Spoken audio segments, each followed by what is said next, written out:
먼저 성경을 한 장 더 보겠습니다. 하나님이 추수감사주일에 대해서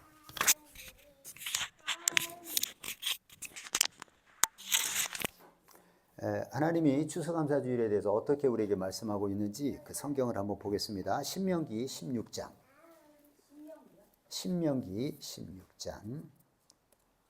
13절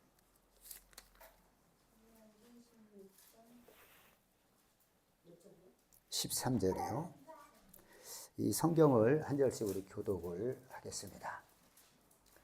신명기 16장 13절. 너희 타작마당과 포도주 틀에 소출을 거두어 들인 후에 이레 동안 초막절을 지킬 것이요. 절기를 지킬 때에는 너와 네 자녀와 노비와 네 성중에 거주하는 레위인과 객과 고아와 과부가 함께 즐거워하되 내 하나님 여호와께서 택하신 곳에서 너는 이레 동안 내 하나님 여호와 앞에서 절기를 지키고 내 하나님 여호와께서 내 모든 소출과 내 손으로 행한 모든 일에 복 주실 것이니 너는 온전히 즐거워할지니라. 너희 가운데 모든 남자는 1년에 3번 곧 무교절과 칠칠절과 초막절에 내 하나님 여호와께서 택하신 곳에서 여호와를 배웁되 빈손으로 여호와를 배웁지 말고 같이요 각 사람이 내 하나님 여호와께서 주신 복을 따라 그 힘대로 들을지니라. 아멘. 네, 이것이 이제 구약에 말씀하신 그 추수감사주일에 대한 하나님의 말씀입니다. 내용이 어떤 것이냐면요, 모든 곡식을 수확한 다음에 7일 동안 절기를 지키라는 거예요. 대단히 길죠. 그 절기는 뭐냐? 하나님께 예배하고 하나님을 찬양하고 하나님께 영광을 돌리는 겁니다. 그런데 그때 지킬 때에 너는 내 자녀들과 또 집안의 그 노예들 있잖아요. 노비들과 그 다음에 레위인은 그 하나님의 성전에서 일하는 사람들이에요. 그들은 자기 땅이 없어요. 성전에서 나오는 그 재물을 일부를 먹고 사는 겁니다. 그 레위인과 객과 고아와 과부와 이게 어떤 사람들이에요? 나그네, 고아, 과부 다 가난한 사람들이에요. 어려운 사람들. 이들과 함께 즐거워할 때 같이 음식을 먹고 하나님께 예배하고 즐거워할 때 하나님께서 또 내 모든 소출과 내 모든 일에 복을 주실 것이라는 거예요. 이 추수감사주일이 이제 그런 의미입니다. 그래서 이제 1년에 3번 남자들은 꼭 하나님께 나오는데 그 이스라엘의 중요한 무교절과 또 초막절과 또 칠칠절 이 3가지를 이렇게 이제 하나님께 드려서 나와서 예배를 뵈고 빈손으로 하나님을 뵙지 말고 각 사람이 하나님께 주신 복을 따라서 그 힘대로 하나님께 또 감사하라 이렇게 말씀하고 있습니다. 자, 추수감사는요, 추수의 모든 기쁨, 추수할 때 기쁨이 있어요, 없어요? 있죠. 왜냐하면 적은 것을 뿌렸는데 그것이 자라서 30배, 60배, 100배를 거둘 때는 정말 기쁨이 있는 거예요. 자, 배가 부르지 않겠습니까? 농사한 사람들이 그 기쁨을 하나님께 감사로 돌려드리라는 거예요. 그게 추수감사절입니다. 왜 그렇습니까? 여러분 뭐 늘 얘기하지만 땅을 주신 분이 누구예요? 하나님이세요. 씨를 주신 분은 하나님이세요. 비와 햇빛을 주신 분도 하나님이십니다. 자라게 하신 분도 하나님이세요. 네. 그러니까 씨라고 하는 게 너무 신기한 거거든요. 어떻게 그 조그만 거 하나에 한번 심으면 그렇게 많은 그 배가 돼요. 참 신기한 거예요. 내가 여러분 늘 얘기하지만 옥수수는요, 내가 심는 거 봤어요. 옥수수 2알을 심어요. 그러면 나중에 딱 그 나무가 나와요. 옥수수 나무가 나와요. 그럼 한 나무에 한 10개씩은 열리더라고요. 그럼 도대체 몇 배를 걷는 겁니까? 옥수수 하나에 알이 몇 개나 될까요? 내가 많을 때는 그 1000개도 넘을 것 같아. 한 10,000배를 거둔 거예요. 얼마나 뿌듯합니까? 네? 그래서 그 모든 영광을 하나님께 돌려드리니, 하나님이 하셨습니다. 하나님이 키워주셨고 자라게 해주셨습니다. 이렇게 영광을 돌리는 거예요. 네. 자, 그런데요, 제가 이제 성경을 읽겠습니다. 욥기 38장 41절에 보면 까마귀 새끼가 하나님을 향하여 부르짖으며 먹을 것이 없어서 허우적거릴 때에 그것을 위하여 먹이를 마련하는 이가 누구냐? 이런 말씀이 있어요. 그 까마귀를 위해서 먹이를 마련하는 이가 누구예요? 하나님이죠. 하나님이 그 먹이를 마련합니까? 마련합니다. 왜 하나님이 그 까마귀에게 먹이를 마련해 주세요?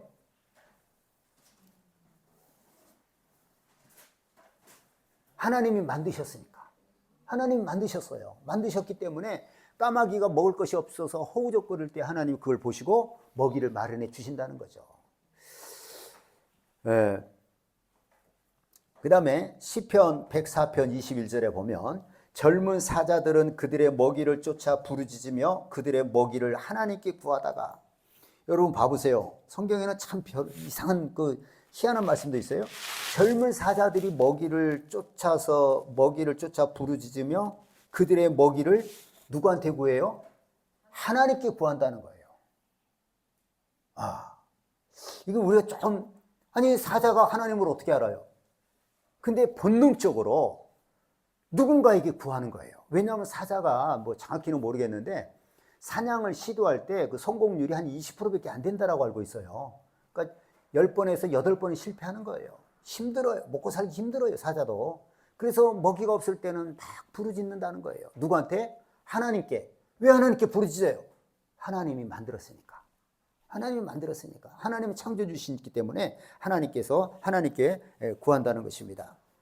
그 다음에 또 27절에 보면, 104편 27절에 보면 여기서 이것들은 악어를 말하는 거예요. 악어들은 다 주께서 때를 따라 먹을 것을 주시기를 바라나이다. 또 이렇게 기록되어 있어요. 악어들도 때를 따라 하나님이 먹을 것을 주기를 바란다는 거예요. 저는 이제 동물의 왕국을 자주 보거든요. 동물의 왕국에서 보면은 제일 보기 싫은 동물이 하이에나예요. 목소리도 끼끼끼 이상하게 되고 아무거나 훔쳐 먹어요. 남의 거 뺏어 먹어요. 아주 얼마나 먹을 욕심이 많은지 몰라요. 네? 하이에나 참 흉해요. 아주 뼈까지 먹는다고 그러잖아요. 네. 그 다음에 이제 싫은 동물이 악어예요. 내가 볼 때는. 악어는 진짜 괴물 같잖아요. 네? 악어에게 물리면 그냥 막 그 살아있는 채로 그냥 막 찢어서 먹어버리는 거예요. 삼켜서. 네? 그러면 예를 들어 동물들이 악어에게 잡혔을 때 사람들의 마음이 저뿐만 아니라 다 그럴 것 같아요. 좀 도망가라, 제발 좀 도망가라. 네? 악어는 참 흉악하게 생겼어요. 근데 그 악어도 하나님께 구한다는 거예요. 하나님이 때를 따라 먹이 주실 것을 기다린다는 거예요. 아니 그 흉측한 악어를 좀 없었으면 좋겠는데, 짐승떼들이 그 푸른 초장을 찾아서 물 건널 때마다 악어들에게 얼마나 많이 잡혀먹는지 몰라요. 그 악어가 없으면 얼마나 좋을까 싶은데 하나님이 만드셨어요. 왜 만드셨을까요? 그것도 필요한 거예요. 그래서 악어는 뭘 먹느냐? 썩은 것도 먹어요. 아무거나 먹어요. 그러니까 일종의 청소를 하는 거예요. 네. 살아있는 것도 먹고, 하나님이 만드셨기 때문에 악어에게도 하나님이 먹을 것을 주시는 겁니다. 거기에 맞게.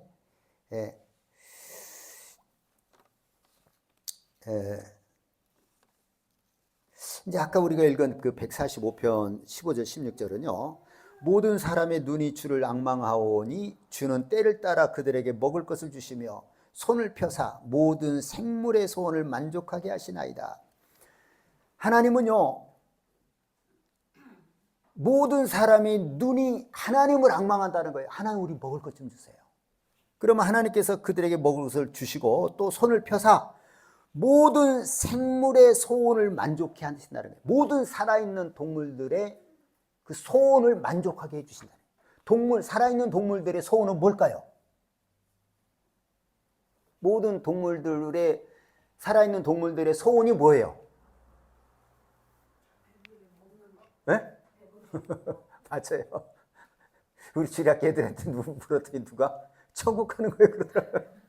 동물들은 영이 없어 천국 못 가요. 안 가요. 지옥도 안 가요. 그냥 살다가 죽으면 돼요. 그러니까 모든 생물들의 소원은 뭐냐? 배를 채우는 거예요. 그래서 동물들이 하는 건 두 가지예요. 크게 얘기하면 먹고 자는 거예요. 그러니까 먹이 활동이라고 하는 게 뭐냐? 잠자는 시간 외에는 계속 돌아다녀요. 그래서 뭐 할까요? 먹어야 돼요. 그 먹이가 간단하게 딱딱 우리처럼 신재가 밖에 나갔다가 딱 들어오면 신재야 밥 먹으라고 엄마가 딱 차려주는 게 아니에요. 다 각자 흩어져 가지고 크면은 다 그 먹으러 다니 하루 종일 먹이 활동이라고 하는 거예요. 네? 그런 그 동물들 살아있는 생물들의 소원을 하나님이 만족해 주시는 거예요.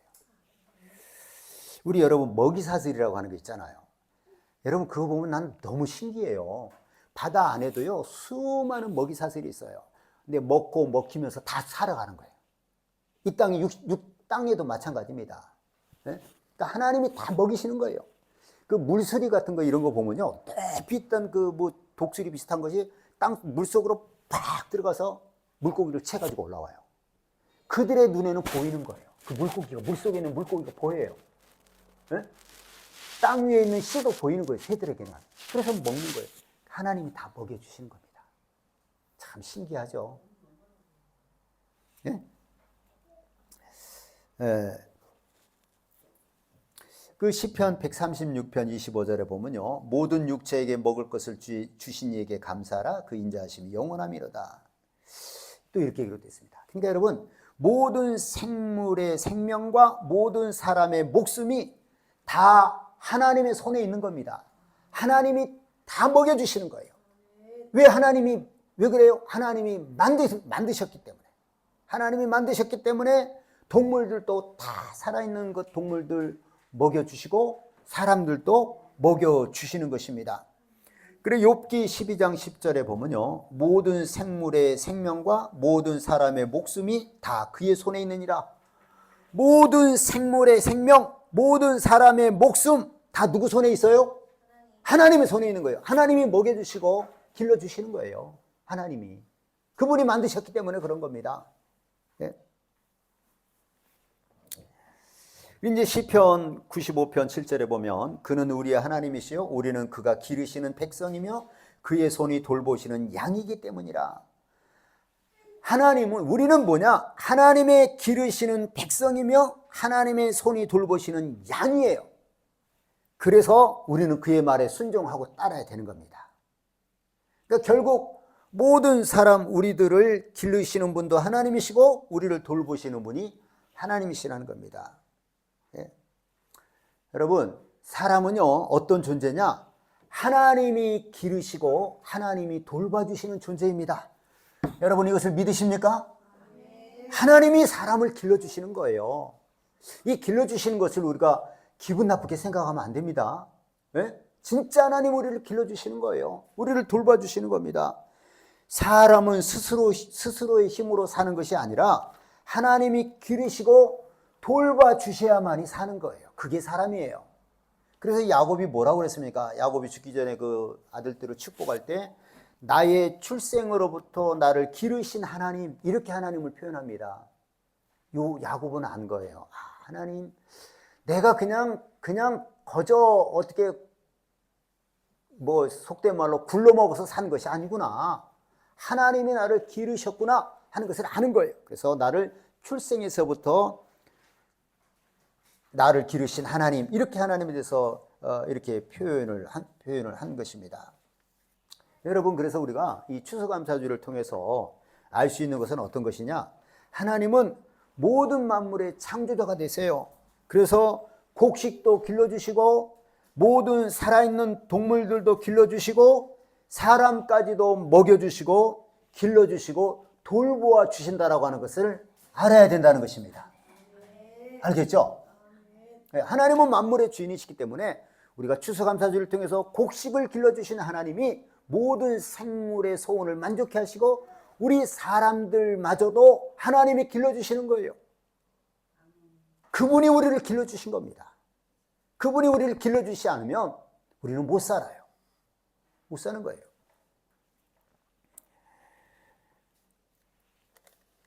그래서 여러분, 우리는 이러한 그 하나님의 말씀을 듣고, 오늘 제가 이제 하나님이 다 만드셨기 때문에 하나님 기르신다고 그랬잖아요. 먹을 것도 주고.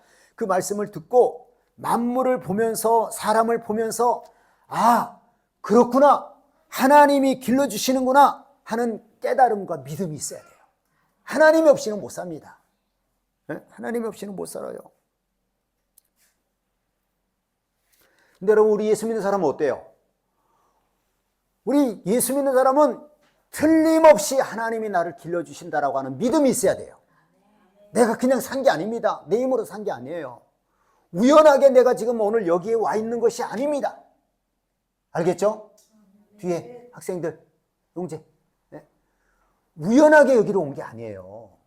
하나님이 길러주신 거예요. 하나님이 길러주셔서 여기까지 온 겁니다. 네. 여러분, 이 세상에는 마귀가 있어요. 마귀는 어떤 존재예요?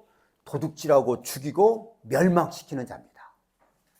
얼마든지 마귀는 그렇게 활동을 해요.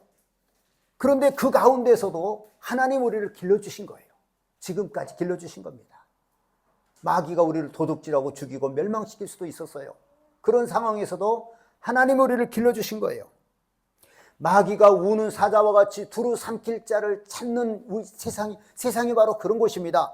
그런 가운데서도 하나님은 우리를 길러주시고 우리를 돌보아 주셨다는 겁니다. 다윗의 고백을 제가 많이 인용하잖아요. 다윗은 이 요나단과 대화를 할 때 뭐라고 그래요? 나와 죽음 사이는 한 걸음뿐이니이다. 사무엘상 20장 30절 그러나 진실로 여호와의 살아계심과 내 생명을 두고 맹세하노니 나와 죽음 사이는 한 걸음뿐이니라. 진짜 죽음과 살아있는 다윗의 그 사이는 한 걸음뿐인데 그거 어떻게 살았어요? 하나님이 길러주셨다 이 말이에요. 하나님이 길러주신 거예요. 하나님이 돌봐 주신 겁니다. 여러분, 우리도 마찬가지입니다. 하나님이 길러주시고 돌봐 주셔서 오늘까지 살아온 겁니다. 여러분 믿으시길 바랍니다. 이것이 우리 고백이어야 돼요. 나는 우연히 살았다. 내 힘으로 살았다. 부모님이 나를 키웠다가 아니에요. 하나님이 나를 길러주시고 돌봐주셔서 오늘까지 나를 살려주셨다. 우린 이렇게 믿음을 갖고 살아야 된다는 것입니다. 알겠죠? 저는 제가 이렇게 살아온 것을 많이 생각을 해요. 고향을 갔다 오거나 내가 어렸을 때 살았던 데를 갔다 오면 더 그렇게 생각을 하거든요. 내가 이제 내 삶을 돌아보면요. 다시 또 그 삶을 살려고 그러면 살 것 같아요? 못 살 것 같아요? 두 가지예요. 하나는 내가 죄가 얼마나 많은지 몰라요. 이것이 막막해요. 죄가 얼마나 많은지 또 얼마나 내가 어리석고 미련했는지 내가 지금 깨달아요. 정말 무지막지하게 살았구나. 네? 또 얼마나 무능한지 몰라요. 그러니까 살 자신이 없어요. 근데 또 한편으로 그럼 어떻게 지금까지 살았냐? 난 정말 하나님이 길러주셨습니다. 여러분, 난 진심으로 말하는 거예요. 하나님이 나를 길러주셨어요. 어떻게 내가 살았을까? 그 악한 나를 어떻게 하나님께서 용서해 주시고 여기까지 살게 했을까? 교만하고 이기적이고 무능하고 어리석고 미련한데 어떻게 여기까지 살아오게 해주셨을까? 하나님이 길러주신 겁니다. 난 확실히 믿습니다, 여러분. 네. 정말 믿어요. 하나님이 나를 길러주셨구나. 그러니 감사할 것밖에 없는 거예요. 감사할 것밖에 없어요. 네. 그래서 우리 손주를 보고 앞으로 또 손주들이 있을 거 아니에요. 저 손주들이 정말 잘 살았으면 좋겠는데 어떻게 해야지 저 손주가 앞으로 내 손주들이 잘 살까요? 우리 아들들 손주들이 하나님을 의지하는 길밖에 없어요. 그래서 하나님이 길러주셔야 됩니다. 하나님이 길러주시지 않으면 우리가 자식들 교육 자신 있어 하면 안 돼요. 하나님이 길러줘야 됩니다. 네? 허물투성이에요. 우리는 삐뚤어져 있어요. 삐뚤어져 가지고 그 삐뚤어진 것을 반드시 자식에게 또 가르치기도 합니다. 네? 삐뚤어져 있기 때문에 자식들이 삐뚤어진 길을 가면은 또 그걸 허용할 때도 있어요. 참 이게 사람 하나 키우는 것도 어렵고요. 우리가 살 수 있는 방법은 뭐예요? 하나님이 우리를 길러주셔야 됩니다. 알겠죠? 하나님이 우리를 길러주시면 우리는 정말 아쉬울 것이 없는 거예요. 그냥 정말 우리 하나밖에 없는 아직 손녀지만은 하나님이 길러주시기를 기도해요. 하나님이 길러주셔야 됩니다. 이 험한 세상, 저는 하나님이 길러주셔서 여기까지 왔어요. 근데 지금도 마찬가지입니다. 저는요, 하나님이 나를 길러주셔야 됩니다. 이렇게 하나님께 기도해요. 정말 간절하게 기도합니다. 예, 여러분, 사람은요, 죄인일 뿐만 아니라 아무것도 스스로 할 수 없는 무능한 존재입니다. 예? 그래서 우리가 할 수 있는 일은 뭐냐? 하나님을 의지하는 것밖에 없는 거예요. 하나님을 의지해야 됩니다. 여러분, 만약에 어떤 사람이 다른 사람하고 경쟁해서 공부를 잘했어요. 경쟁해서 이겼어요. 남들이 알아주는 직장을 구했어요. 그 사람 자신 있다고 생각하면 그것처럼 어리석은 게 없는 거예요. 하나님이 길러주지 않으면 한순간에 끝나요. 아주 어처구니가 없습니다. 우리 인간이라고 하는 게 어처구니가 없어요. 네? 그래서 잠언 3장 5절에 보면 너는 범사의 그를 인정하라. 그리하면 내 길을 지도하시리라. 네? 모든 일에 하나님을 인정하라는 거예요.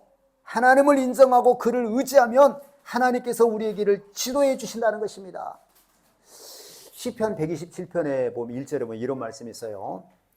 여호와께서 집을 세우지 아니하시면 집을 짓는 자의 수고가 헛되며 여호와께서 성을 지키지 아니하시면 파수꾼의 깨어있음이 헛되도다. 우리가 생각할 때 집을 누가 지어요? 사람이 짓잖아요. 성을 누가 지켜요? 경비병들이 파수꾼이 지키잖아요. 근데 하나님이 지켜주지 않고 하나님이 세우지 않으면 안 세워지는 거예요. 못 지키는 거예요. 이런 겁니다. 네? 잠언 16장 3절에 보면 너의 행사를 여호와께 맡기라. 그리하면 내가 경영하는 것이 이루어지리라.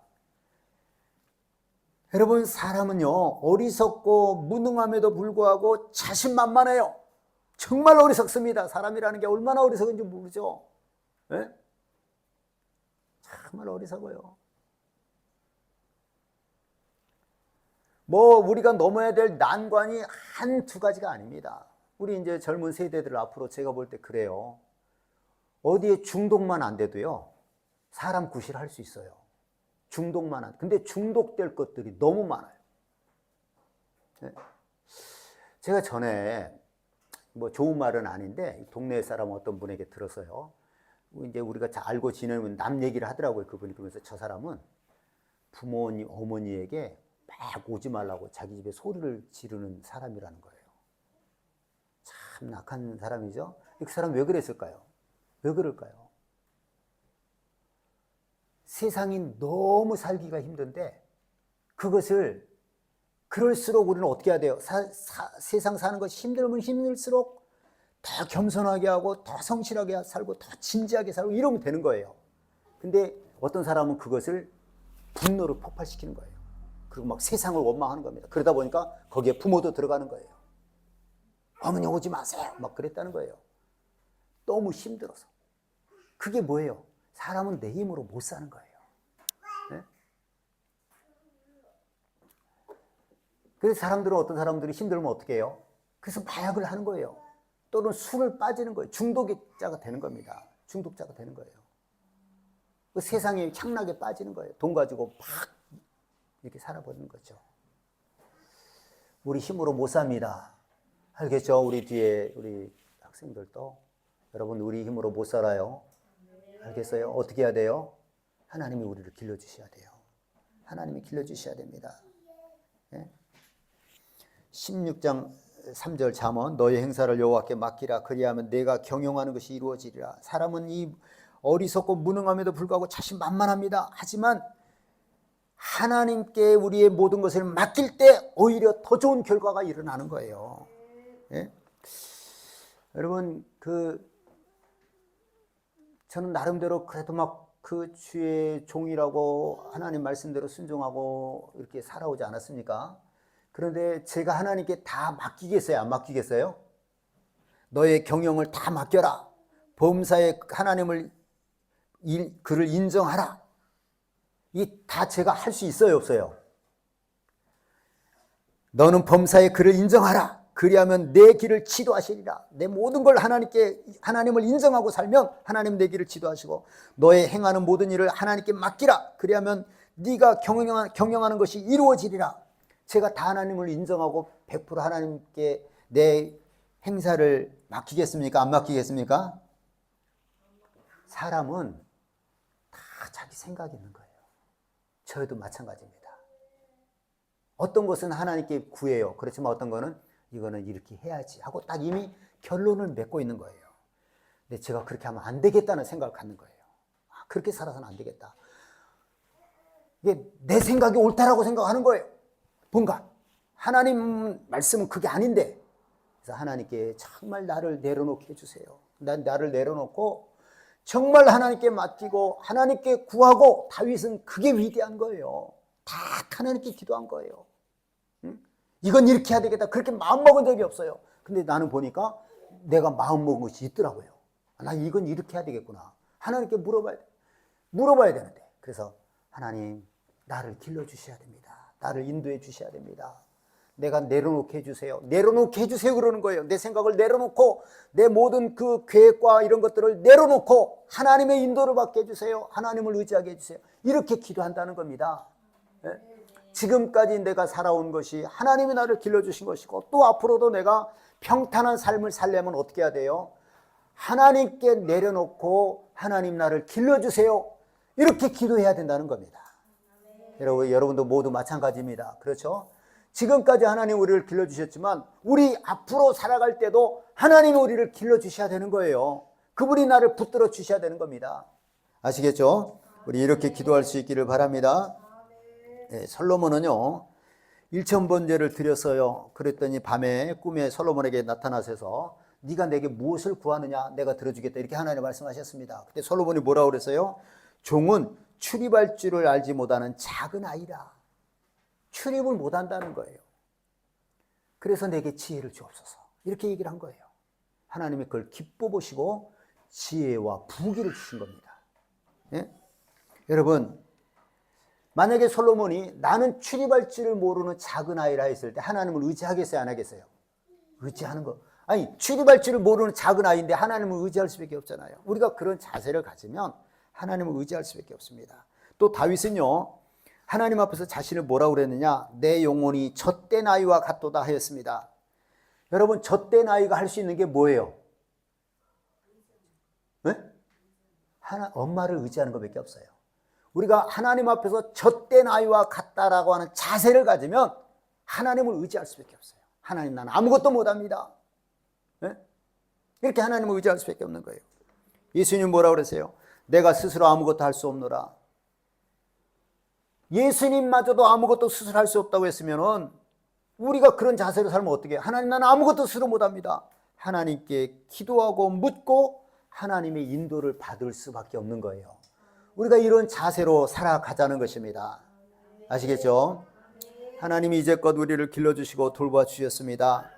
이제 앞으로도 더 잘 길림을 받고 돌봄을 받는 길은 뭐예요? 우리 자신을 낮춰서 하나님을 의지하는 겁니다.